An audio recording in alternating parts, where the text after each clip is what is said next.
এই আঁচনিসমূহ ধনী মানুহৰ বাবে। মোৰ ঘৰৰ ওচৰত এজনে দুটা ঘৰ পাইছে।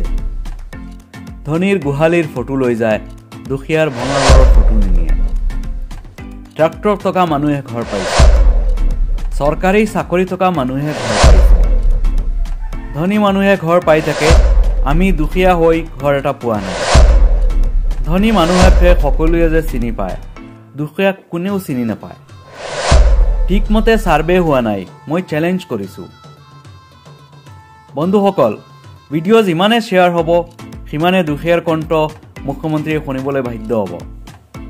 বন্ধুসকল, আজি আমি মুখ্যমন্ত্ৰী মহোদয়ক জনাম PMAYG আঁচনিৰ অনিয়ম সন্দৰ্ভত আপোনালোকৰ অভিযোগ তথা আবেদনৰ চতুৰ্থ খণ্ডৰ। মাননীয় মুখ্যমন্ত্ৰী মহোদয়, দুৰ্নীতিৰ বিৰুদ্ধে শূন্য সহনশীলতা গ্ৰহণ কৰা আপোনাৰ চৰকাৰে নিশ্চয় গ্ৰাউণ্ড লেভেলৰ পৰা পৰিস্থিতিৰ বুজ ল'বলৈ ভাল পাব। এতিয়া আৰম্ভ কৰোঁ অভিযোগ তথা আবেদনসমূহ। কোনোবাই আগতে এখন ঘৰ পাইছে, এতিয়া স্ত্ৰীৰ নামটো 2018 চনৰ জিঅ'টেগত মেম্বাৰসকলে দিছে। কোনোবাই নিজৰ পকী ঘৰখন ল'ৰাৰ কৈ নিজৰ নাম জিঅ'টেগ কৰাইছে। কোনোবাই আকৌ গোহালি ঘৰখনত বেৰা দি নিজৰ নামত PMYৰ ঘৰৰ বাবে মেম্বাৰৰ লগত মিলি জিঅ'টেগ কৰাই লৈছে। এই সকলো মানুহবিলাকৰ ঘৰ সঁচাকৈ পাব নেকি?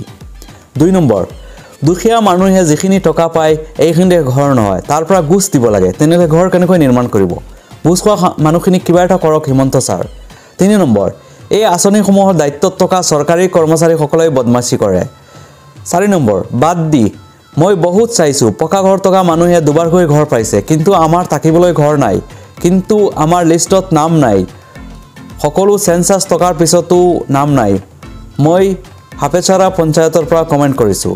5 নম্বৰ, পঞ্চায়তবোৰে টকা খাইহে ঘৰ দিছে, নহ'লে নিদিয়ে। 6 নম্বৰ, একেবাৰে সত্য কথা, ময়ো সমৰ্থন কৰোঁ। দুখীয়া পৰিয়ালৰ অৰুণোদয়ৰ নামো কাটি দিছে।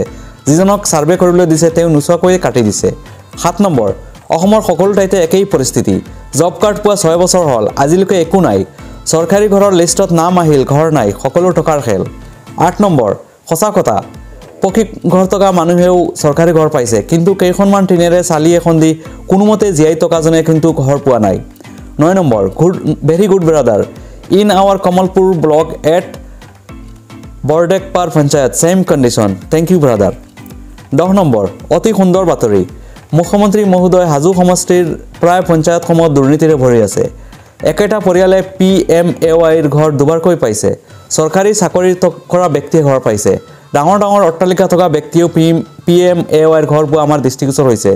যিসকলে ঘৰ পালে তেখেতসকলৰ অধিকাংশ লোকে জব কাৰ্ডৰ টকা নেপালে।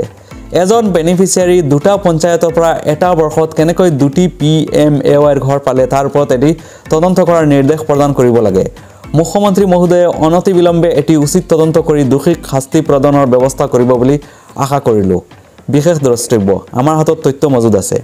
11 নম্বৰ, এই আঁচনিসমূহৰ দায়িত্বত থকা চৰকাৰী কৰ্মচাৰীসকলে বদমাচি কৰে। 12 নম্বৰ, সঁচা কথা, আমাৰ নগাঁও কলিয়াবৰ আঞ্জুকপানী গাঁও পঞ্চায়তত চব আগতে পোৱা কেইটাই পাইছে। যাৰ ভাল পকা ঘৰ আছে সিহঁতে পাইছে আৰু যাৰ মাটিৰ ঘৰ কোনো নেপায়। মামা কিয় এইবিলাক কৰি আছে? 14 নম্বৰ, আমাৰ বৰপেটা সমষ্টিৰ অন্তৰ্গত গান্ধাৰীপাৰা গাঁৱত এনেকুৱা অনিয়ম বহুত হৈছে। চাকৰি টকা এজনৰে ট্ৰেক্টৰ 4চকীয়া বাহন পকি টকা সত্ত্বেও ঘৰ পাইছে। এজন দুজন নহয়, বহুতো হৈছে। পাৰে যদি তদন্ত কৰক, সকলো ওলাই পৰিব। চৰকাৰী ঘৰবিলাক প্ৰায় ধনী মানুহৰ কাৰণে। বন্ধুসকল, ভিডিঅ' ইমানেই শ্বেয়াৰ কৰক যাতে মুখ্যমন্ত্ৰী মহোদয়ে দেখা পায়। ধন্যবাদ।